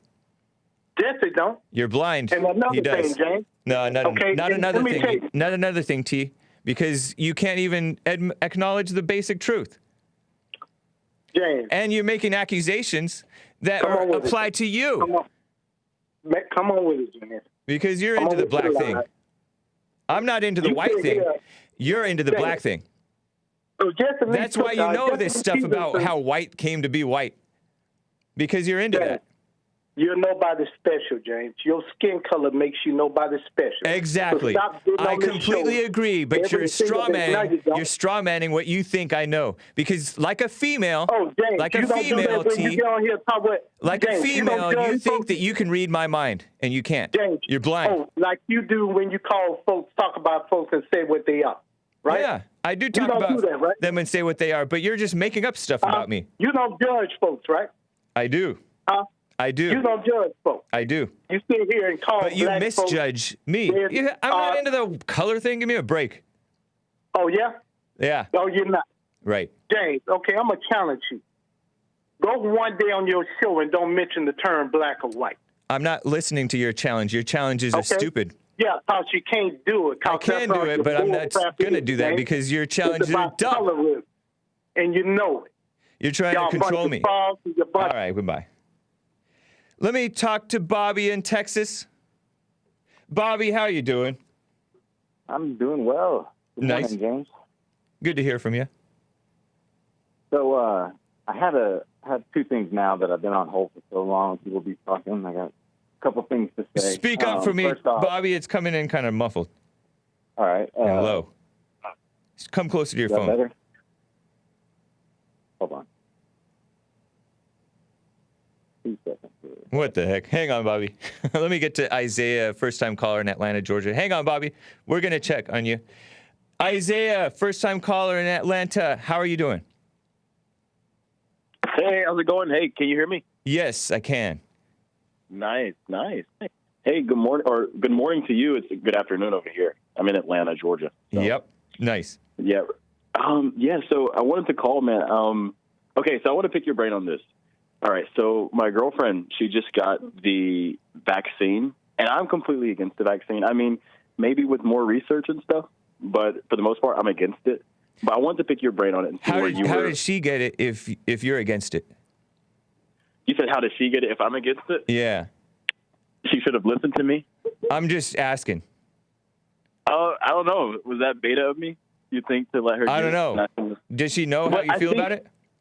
Yeah, she knows how I feel about it, but I think, too, the fact that, like, her family, like her dad and uncle, and she actually had someone that passed away from it. So I guess, like, she looks at it a little bit different.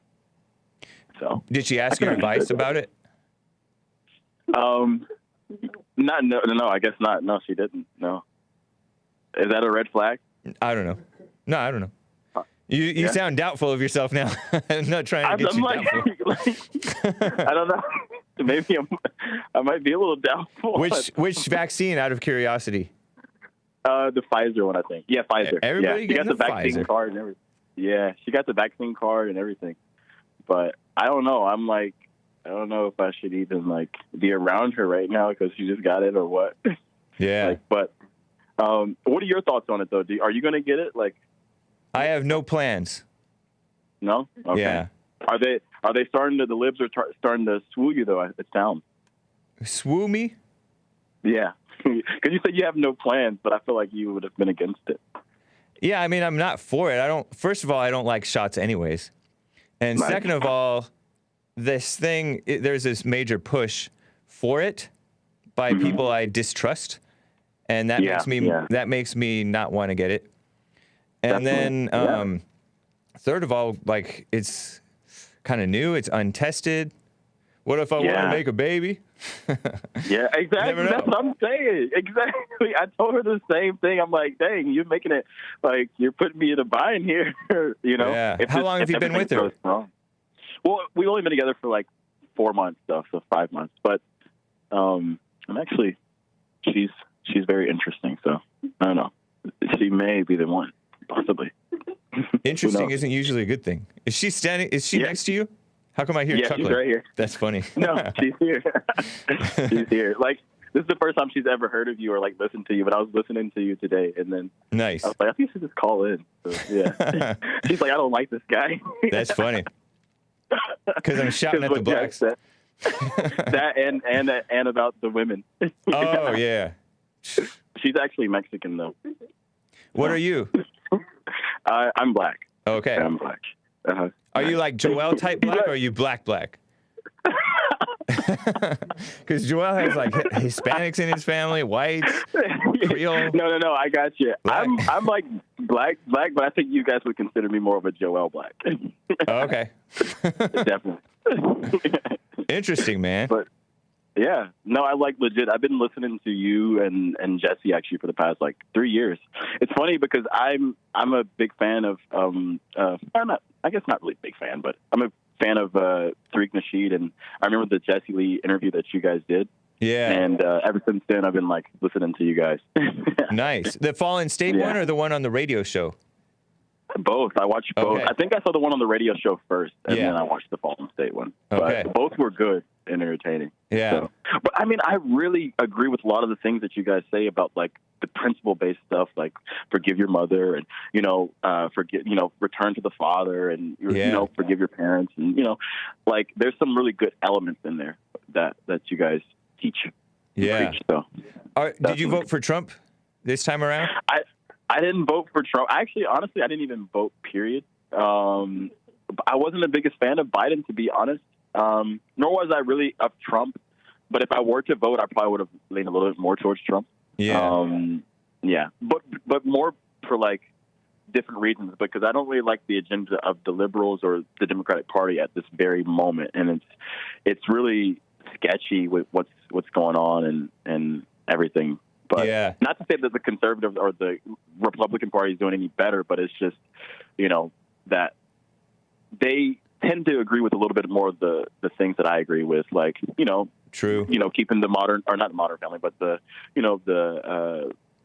family together and principles based, Christian based, and I feel like this too, Hake, a lot of black people in general lean more towards right conservatism, but I think what's happened in the past 30, 40 or so odd years is there's, been, I guess, an agenda to get blacks to the Democratic Party. Maybe so, man, but it seems like there has always been, at least since the time of Booker T. Washington versus that guy who betrayed America. Yeah, Du Bois.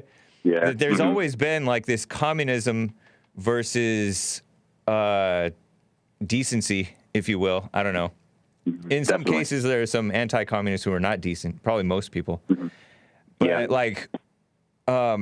if you look at South Africa, it's basically taken over by communists, and so it's not a good situation. And there's the black church has turned basically communist too. They believe in this redistribution of wealth and reparations and that. What is that theology? What is that type of theology?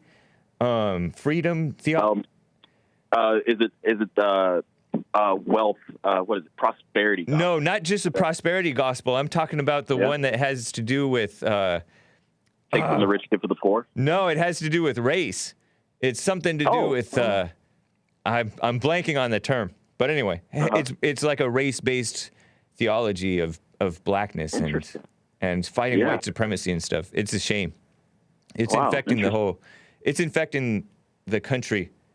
Black liberation theology. Thank you, Armias.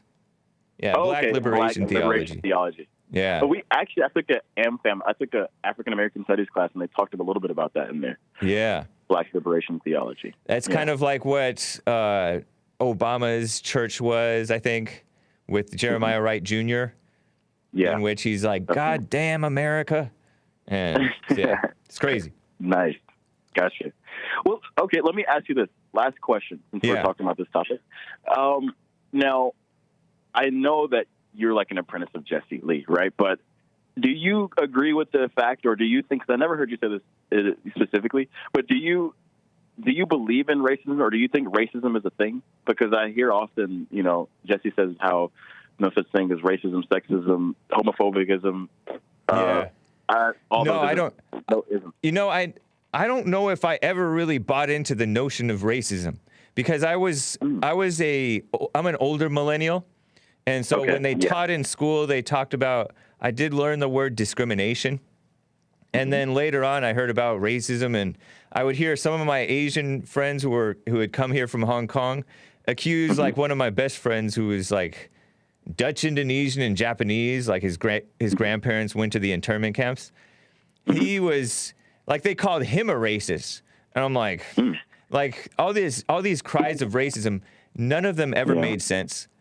It seemed like an assumption, like how do you know what's in somebody's heart?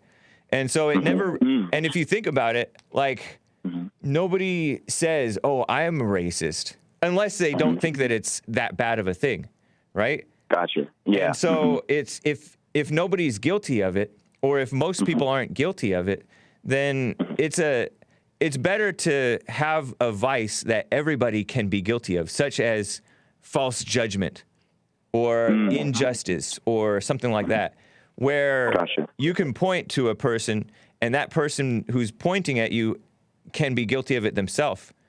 And people commonly people would say, oh, blacks are so racist. And because they're encouraged to think in the terms of race, and they'll make assumptions about other people that have nothing to do with reality, because they're taught to believe that they're victims of racism and that they can't be racist. So no, when he said racism doesn't exist, it made total sense to me. Yeah, interesting. Okay. Yeah. Gotcha. Because I don't know if I completely buy into it. And I understand with the racism or the ism, which is the practice of something, right?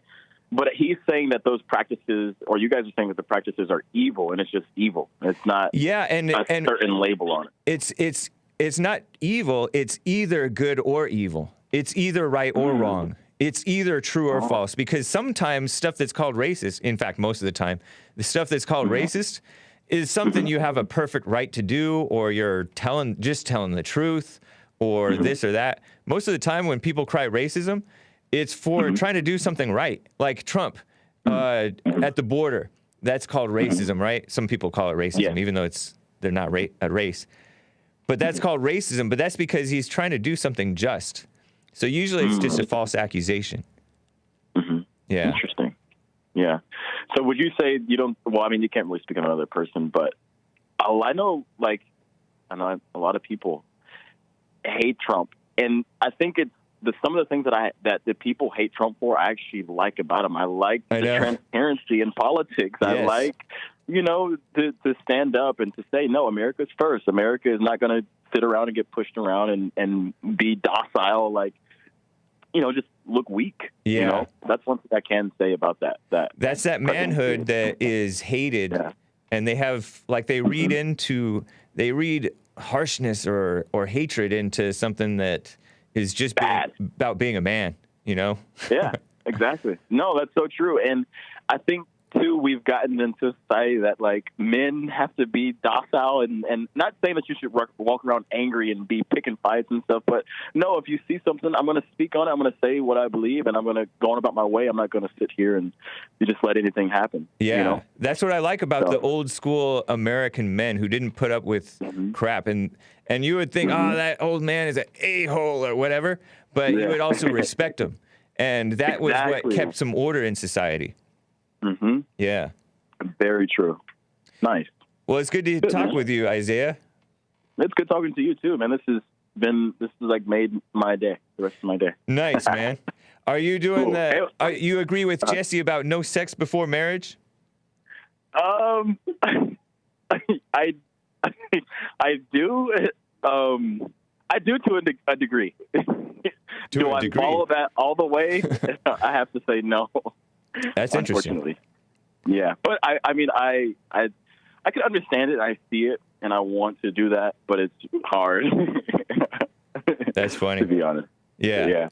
Well, I appreciate hearing from you, Isaiah. Maybe someday you can fly out for a men's forum, or dude, I'm gonna be in LA actually. I'm gonna be in Vegas in May, and then I'll probably be in LA in June. Okay. So I'm gonna come up there and go to church and everything. Nice. Appreciate that. Yeah. When's the men's forum in May? Men's forum is typically it's first Thursday of the month, 7 p.m. at Bond.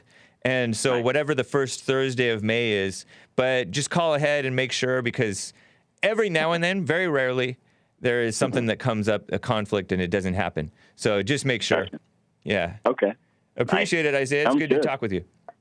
Good to talk to you too. Hey, take care of yourself. All right. You as well. All right. Nice. I got to get back to Bobby in Texas. Bobby, I didn't mean to take so long. Appreciate you fixing your phone. What's up?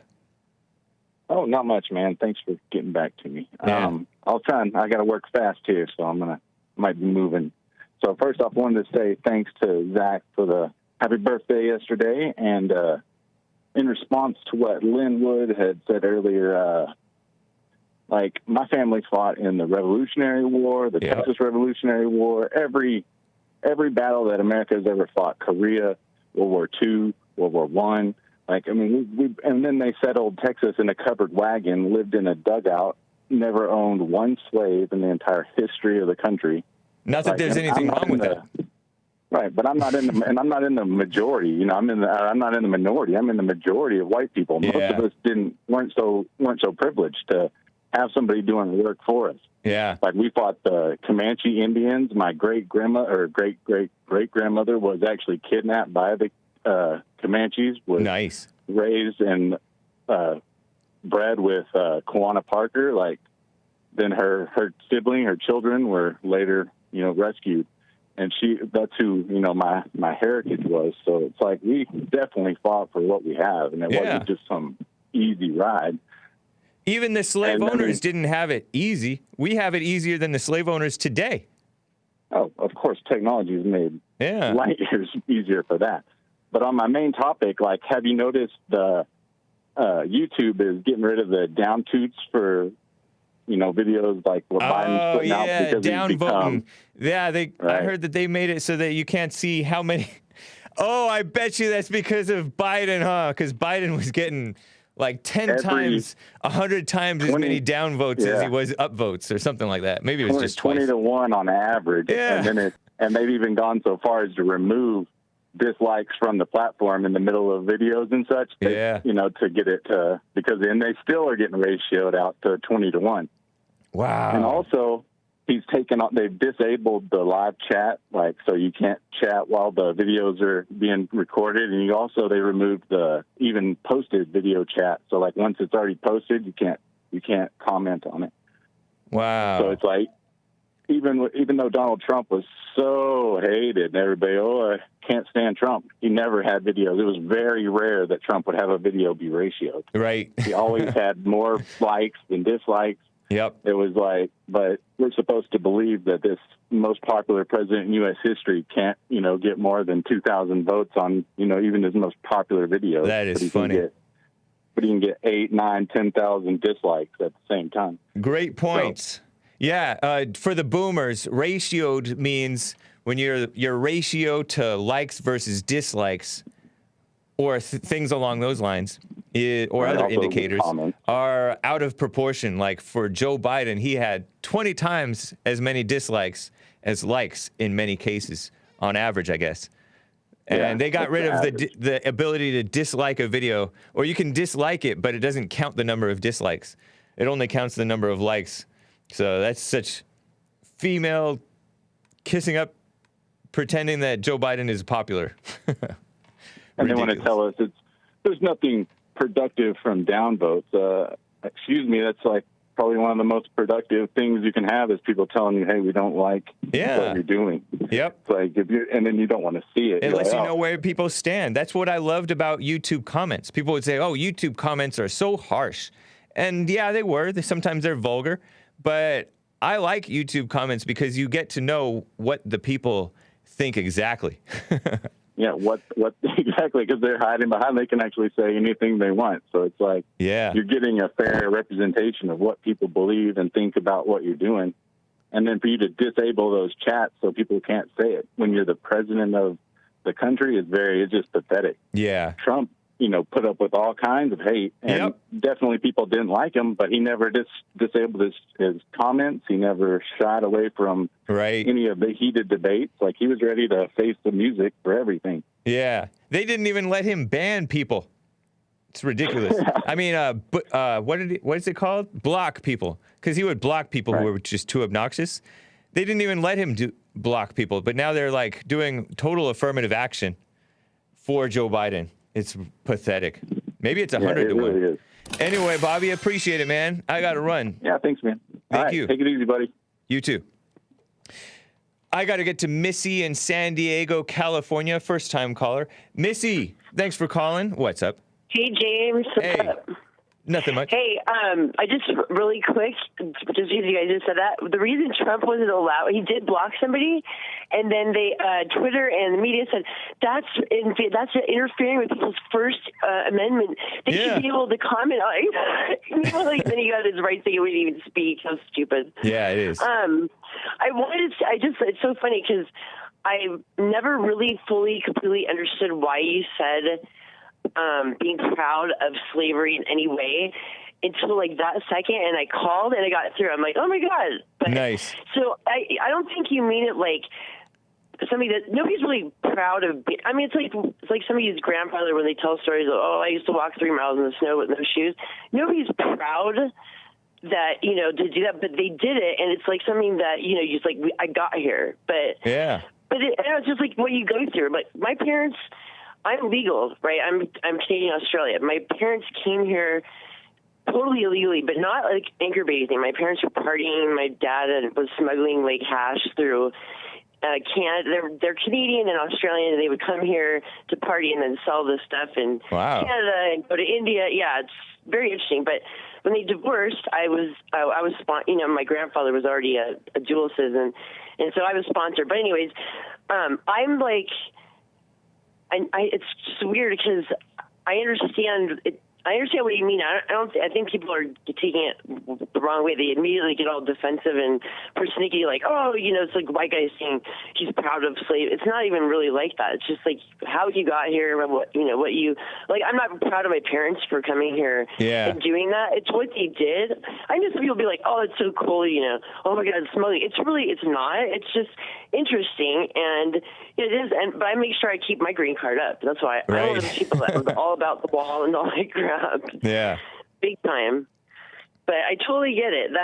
So people really should think about it. It's not like probably like, oh, I was a slave and I'm really proud of it, or I was a slave holder, I'm really proud of it. It's just like that's what it was. Right. And look where we're at. That's it. Period. Yeah. It really has nothing to do with any kind of.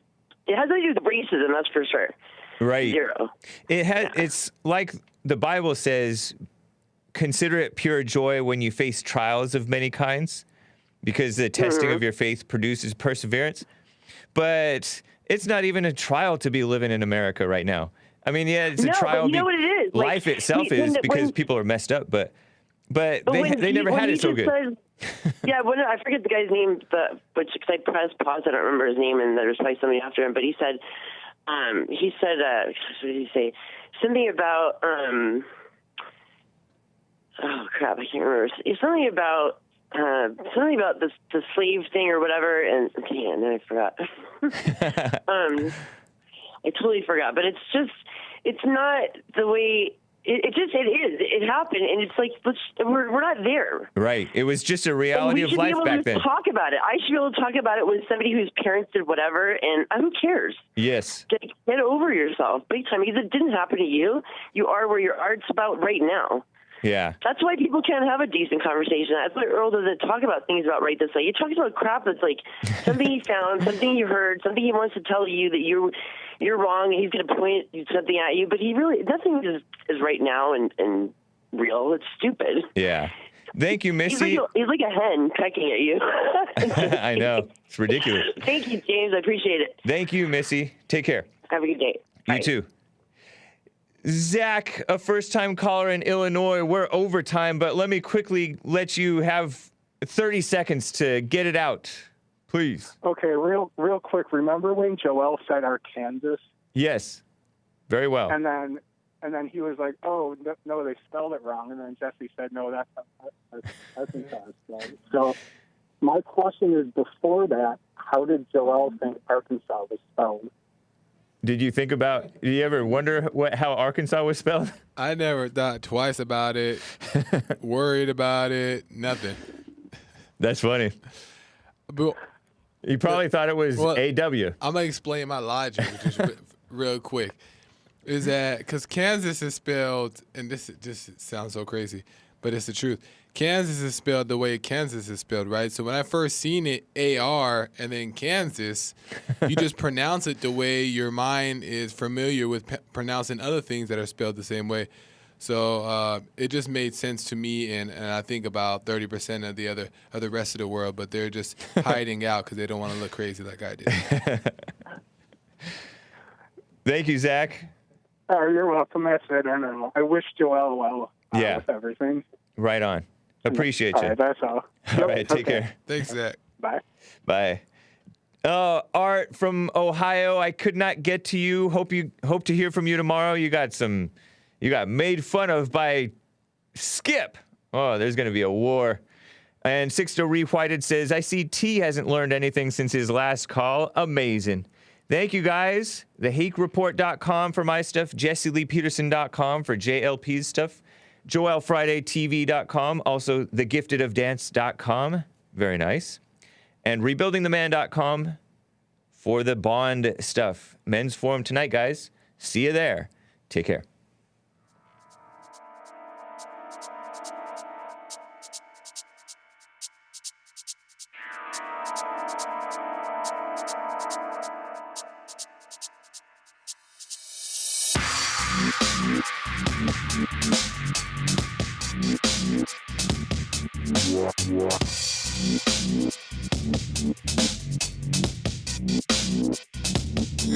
Report.